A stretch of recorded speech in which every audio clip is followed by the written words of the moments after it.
of India Smart Cities Award 2022 were announced recently. On the urban agenda, we bring you face to face with key leaders of smart cities that bagged these important awards to understand what has been achieved under India's 100 Smart City mission and has it truly impacted the lives of the people of these cities. Here's a quick recap of the 100 Smart Cities mission, its objectives and achievements so far. Now, the 100 Smart City Mission was launched in 2015 by the Ministry of Housing and Urban Affairs, or MHUA. These cities were selected through a two-stage competition between June 2016 and June 2018. The objective of the mission is to promote sustainable and inclusive cities that provide core civic infrastructure and give a decent quality of life to its citizens. Now, if that's a little bit confusing for you, let me break it down in simple language. This means adequate water and electricity supply, sanitation including waste management, efficient mobility solutions like the buses in a city, affordable housing, especially for the poor, excellent IT connectivity, and cost-effective delivery of other services needed like health, safety, and traffic management through perhaps the use of technology-based smart solutions. Now, this pretty much covers everything that a city needs for good quality of life. Now, latest publicly available data states that smart cities have finished 76% of the total projects valued at a little over than 1,10,000 crore rupees. Now, each smart city has two kinds of projects to complete by 2024. Pan-city projects where the aim is to improve public services to citizens with the help of technology and digitization like citizen apps and the integrated command and control centers or ICCCs. Then there are area-based development projects which focus on upgrading a particular locality. This could mean transforming a crowded market, a slum area, or revived lakes, or even a historic monument and its surrounding area. For example, the recent renovation of the Ghanta Ghar or the iconic clock tower at Lal Chowk under Srinagar Smart City project. Let's welcome the leaders of the winning smart cities. We have with us Shalini Agarwal, Municipal Commissioner of Surat Municipal Corporation. Ma'am, really good that you could make time for this discussion. Also with us, M. Pratap, Municipal Commissioner and CEO Smart City Coimbatore. It's the first South-based smart city which has actually won an award in the built environment category. Our independent expert today is NSN Murty, Partner Government Consulting at Deloitte India. Gentlemen, thank you very much for joining us as well. Shalini ji, first of all, congratulations on Surat bagging the #2 spot in the overall mission awards. And of course, two more awards. One is the Innovative Idea Award for self-sustaining public gardening canal pathway and for also revenue generation from different sources through your ICC. Now, that's really commendable. My question is, how much of a difference do the people of Surat feel that the Smart City Mission has made in their lives? Thank you so much for inviting me for today's session on Smart City Mission. And for the first time, I think the Government of India, when it launched Smart City Mission in 2015, they directly put trust on people of cities. And Government of India directly involved three-tier governance of India. And so much of flexibility in terms of planning, management, in terms of financial reforms, in terms of public participation, in terms of community participation. And also lots of flexibility in terms of selection of projects were given to urban cities. I think that in today's world, urban cities are playing very important role with 80% of GDP coming from urban cities, and especially in India. Urban cities are going to be growth engine of economy where currently 70% of GDP is coming from India, which is expected to rise at a very rapid pace in future years. So under a Smart City Mission, Surat city, which is the 8th largest city in India, has taken lots of initiatives in terms of physical infrastructure, in terms of e-governance, technology, innovation, in terms of environmental sustainable actions, in terms of making Surat future ready as a future city in India. So the team is overwhelmed, and I thank Government of India to select Surat as the second winner in the country. All right. So you're saying that the effect has been on multiple fronts and not just the 2 awards that have been won.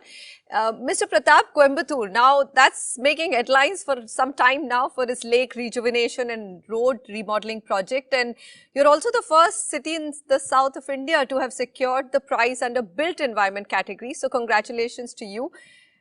Have the people of Coimbatore recognized this as a big achievement and improvement of their city? What are you feeling on ground? Coimbatore Smart City was selected in the first round of cities in 2016.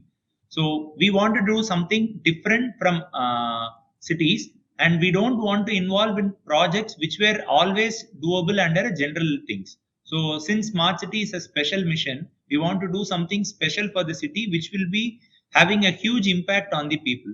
So this lake rejuvenation is one key aspect and one unique thing which the Coimbatore Smart City has taken, because Coimbatore is probably one of the very few cities in the country where there are 7 cascade system of lakes within the city. So right inside the city, we have more than 100 acres each of lake is available in the city. So all the lakes are connected. So by it was built in Chola dynasty, and by the time as goes on, there were a lot of encroachments and a lot of other things which led to deterioration in the quality of lakes, and we wanted to actually revive the lakes, and that's where Coimbatore stood out as an exception. So as you asked, people are very proud because this lakes once used to be place where which is a no man's region. Now it's full of people. So when you even now before coming to here, I was passing through one of the lakes. So it has been at evening time now when sun is too hot. There are around 5,000 people are there on the lakes doing their activity. 5,000 people, wow, around the rejuvenated Coimbatore Lake. Now that's there are a lot of things. So a lot of it's not only single aspects, because we have boating there. We have a cycle track there which people do. We have selfie points and those things. Over to Mr. Murty. Now, NSN, you have an overview of the mission and what's happening across several cities. I know that you're now looking at a larger portfolio of government, but smart cities has been something that you've been very passionate about. What do you think have been the key success areas of the missions, and where do you think there are still gaps to be filled up? The projects which were designed were all human, or what we call is in our consulting language is all citizen-centric. So when the mission guidelines were created and it was drafted out and shared with everyone, the biggest thing was how do you create each and every project under all the parameters which needs to cater to one of the 2 elements. One is you need to be extremely citizen-centric. You need to be frugal in approach. You need to make sure that the industry is together. And you need to make sure that there's an improvement, a delta X improvement in the overall situation of the city. But the first one was actually citizen centricity. So if any city which, if you see the awards, whether it is Chandigarh, whether it's Surat, or if you see even any other city which has won the project, all of them have actually created projects which are primarily citizen centric to start with. And the second is they are actually maintained and managed it over a period of time. It's not easy for Indore to be number 1 in several years on several parameters unless and until you maintain and manage. So the second element to a successful smart cities mission is to have something which you repeatedly do again and again with the same amount of passion and the kind of interventions, improvement in the overall process.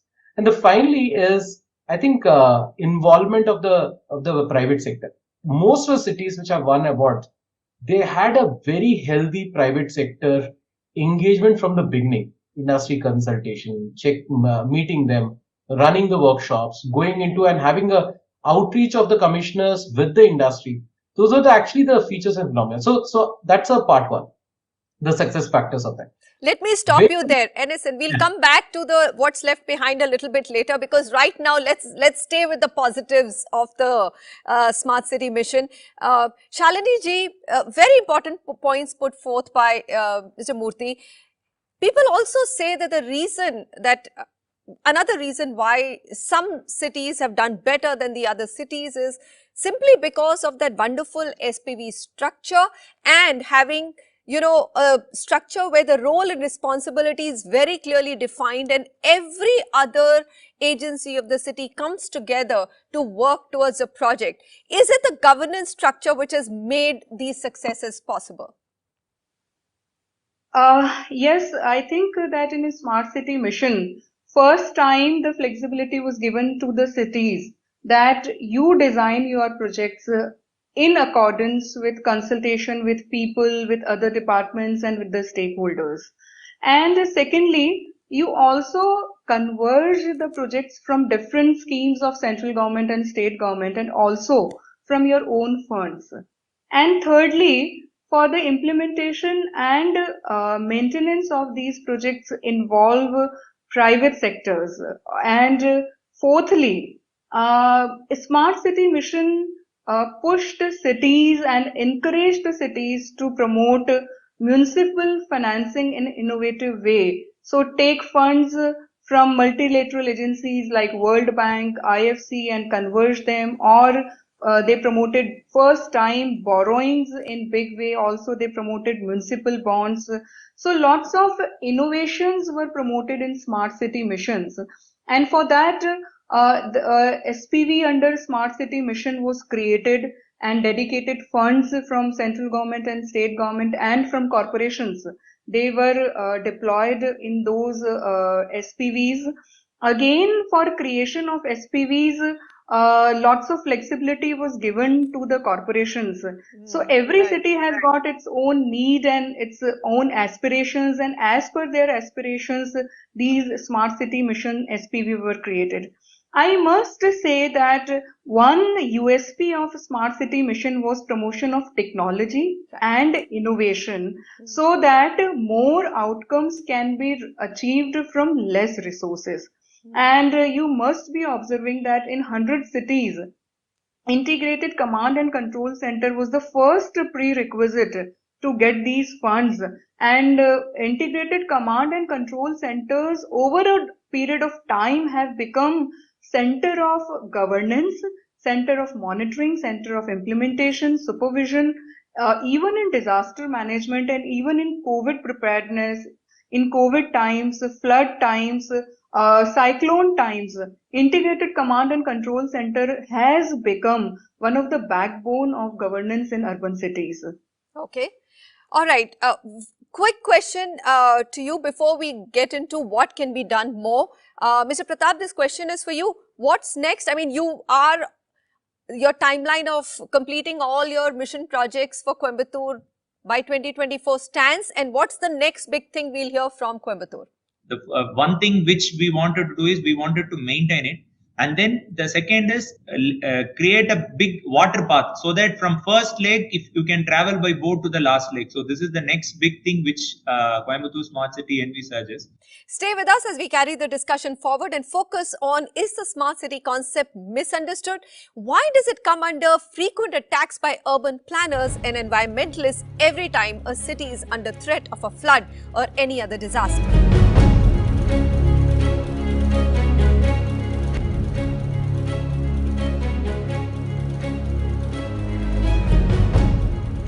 You're watching a special discussion on India's 100th Smart City mission and whether it has succeeded in making our cities more livable, sustainable and efficient. We have with us Shalini Agarwal from Surat, Mr. Pratap from Coimbatore and NSN Murty from Deloitte Consulting. I'm going to come to you, Mr. Murty. This misunderstood concept of smart city, especially if the city gets flooded, people smash the concept and say, what's the point of having this smart city because the city is drowning? So, is it because we are firing in multiple directions all at once, or is it because smart city is supposed to achieve very specific objectives and not fix the entire whole city? Yeah, I'm being asked this questions almost last 7 years. So it's very easy for me to answer it now, Manisha. So I'll say that there is one is mission, and second is the smart city in itself.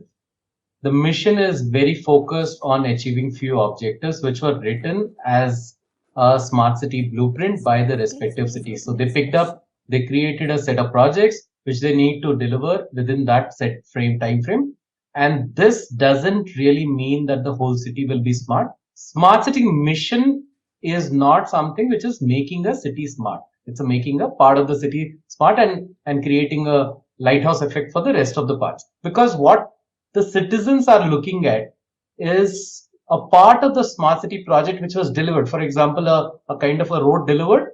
They need the full road to be covered across the city over the next year. So that's something which is replication, which is not a mission, but a smart city project. And the second part is a city with any kind of smartness will never be able to withstand any kind of an climatic aberrations or something which is a very large event.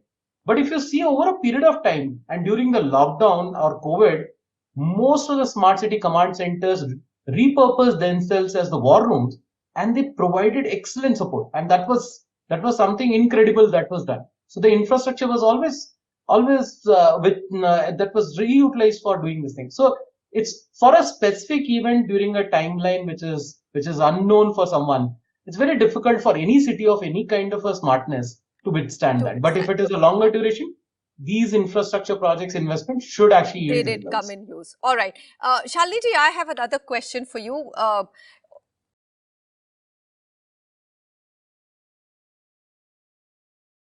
Where it's technology-based ramp-up of citizen services, smart cities have done very well. Like all 100 smart cities have their command and control centers. But when it comes to area-based development, for example, slum renovation or inclusive housing for the poor, that's where things have been much slower. Would you agree with me? And do you think that smart cities could have done better on that front, ma'am? What I gather from Smart Cities mission is that it has focused on every aspect of urban citizens' lives. Like the city has to be green, the city has to provide good physical and social infrastructure, the city has to be resilient, the city has to be inclusive, and the city has to provide all these facilities through smart and innovative solutions. One component of Smart City mission was to promote affordable housing schemes, and that was the first time that the flexibility was given that along with government financing, private sector can also finance the projects of affordable housing. I'm happy to share some figures from Surat that in Smart City mission around 6,000 affordable housing projects were taken up, and in total around 80,000 affordable houses were taken up in total from other schemes. I'm happy to share that in Surat, urban population has doubled, but the slum population has decreased significantly. Wow. So it was 29% as per census 2001, which is currently 5.78%. My God. So that's a Ma'am, drastic this is a figure that's I wasn't aware of, and it's very, very commendable. I mean, the fact that it is one of the fastest growing cities of the world today, and the fact that you've been able to reduce slum living and increase and provide inclusive housing is a very, very commendable fact. Mr. Pratap, do you believe that this smart city model can be replicated for the larger city? I mean, take your own city, Coimbatore. Yes, ma'am, of course. Smart city will always have an impact on bigger cities also, but the level of impact will be less on bigger cities, because in a smaller city, it's very easy to create impact. For a population like we have smart city where population is also 3 lakhs, and we have smart city where we have population more than 2-3 crores also. So the impact may differ, but smart city did have an impact in all the cities and will have an impact in all the cities. Well, some of the facts which have been disclosed today on this conversation, I think will give people the confidence that the Smart City mission has actually delivered real impact to the citizens of all of these winning cities. Mrs. Agarwal, thank you very much for joining me. Mr. Pratap and NSN Murty, always a pleasure, and wishing you all the very best. Thank you. Thank you so much. My take, there cannot be a perfect model which can solve for all our city's development needs.